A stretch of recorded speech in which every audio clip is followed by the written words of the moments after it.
Bonsoir tout le monde, Laurent GGF. Alors je voudrais faire un petit retour sur une vidéo que j'ai faite avec Monsieur Guy concernant ces frelons asiatiques qu'il était en train de piéger dans des bouteilles. Voilà, pour travailler un petit peu la situation, ce qui s'est passé c'est que pendant l'hiver il a fait élaguer son chêne. Au printemps les feuilles sont arrivées et à un moment de la saison son chêne a commencé à perler et à faire ce qu'on appelle un petit peu de genre comme un miela quoi, là, de perler au niveau des feuilles. Et automatiquement quand ça perle dessus on y voit souvent les guêpes et généralement les abeilles, et on peut avoir un chêne d'un seul coup, ça se met à bourdonner dans le chêne et on entend énormément d'abeilles qui viennent sucer un petit peu ce petit nectar, hein, comme ça que je pourrais l'appeler, en sachant que lui il avait un chêne américain. Voilà, pour information, vous voyez, moi ça c'est une feuille de un de mes chênes, voilà. Et j'ai aussi le chêne américain, voilà, qui fait des feuilles comme ça. Voilà, parce qu'on était un petit peu sur le sujet aussi pendant la vidéo. Alors je reviens dessus, hop, là je vais voir un frelon asiatique qui vient de passer. Voilà, bon, je vais m'en occuper après.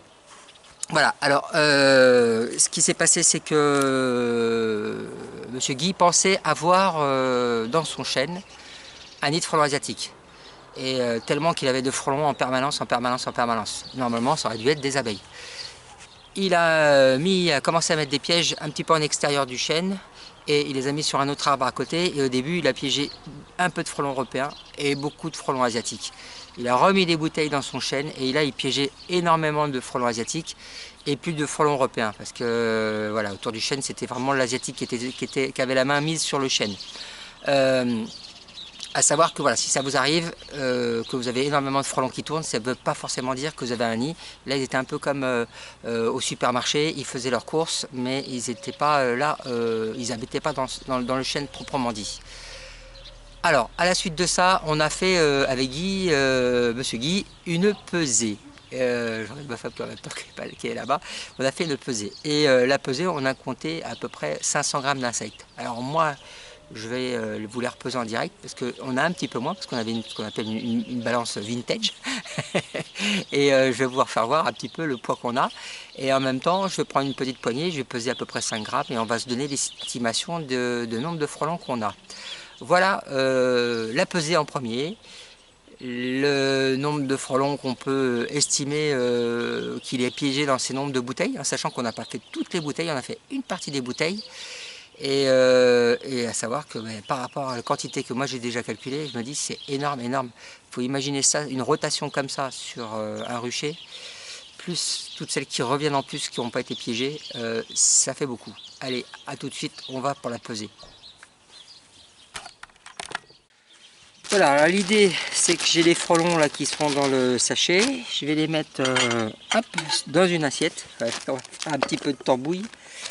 Voilà, comme ça soit bien représentatif de ce qu'on est en train de faire. Bon, je vous ai dit, hein, il y a aussi du frelon européen que le monsieur avait commencé à piéger, mais c'est pas la majorité, hein, si on va par là.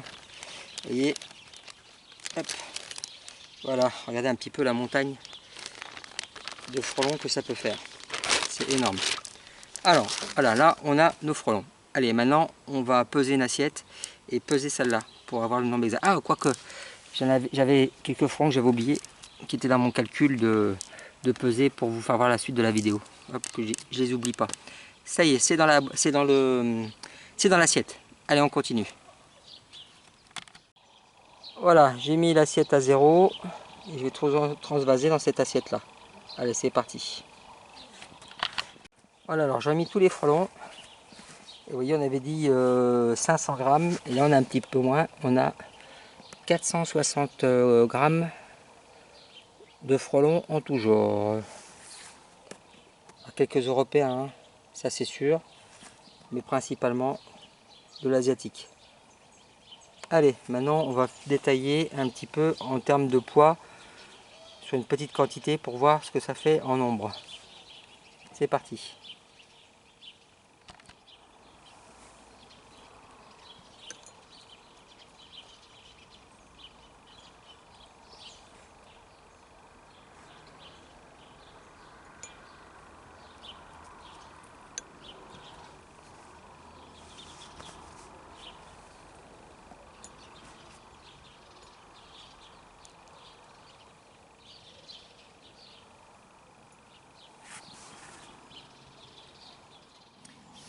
Bon alors attention, hein, mon calcul reste aléatoire, hein. Après j'ai fait, j'en ai à peu près 13 à 14 comment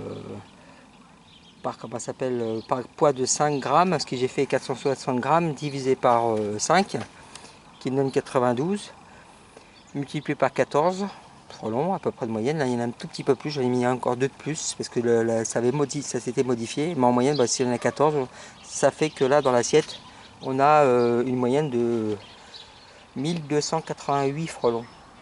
Voilà, une assiette comme ça.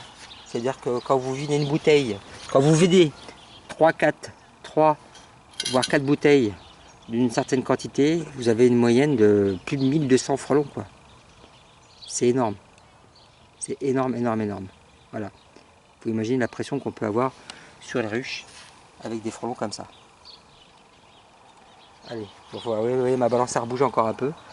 Parce que là, je suis descendu à 4 grammes et j'en ai remis un petit peu plus. C'est-à-dire que 1, 2, 3, 4, 5, 6, 7, 8, 9, 10, 11, 12, 13, 14, 15. Vous voyez, j'en ai mis un plus, je suis redescendu. Voilà, c'est vraiment théorique, hein. Mais ça vous montre bien qu'on peut avoir plus de 1000 frelons piégés en l'espace de 2 jours. Pour le client, si on faisait le calcul, ça fait que 2 jours.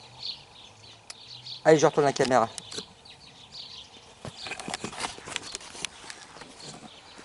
Bon voilà, vous l'avez compris.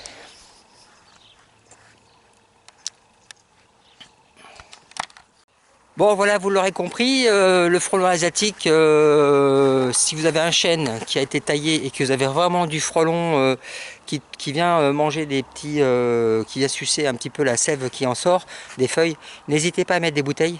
C'est super important parce que vous êtes un peu le catalyseur de ce fameux...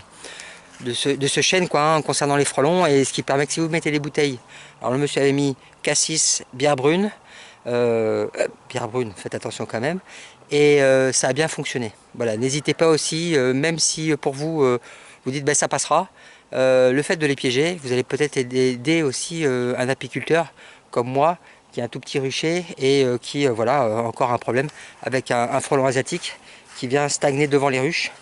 Là, je ne vais pas vous la retourner, mais vous allez entendre le POC.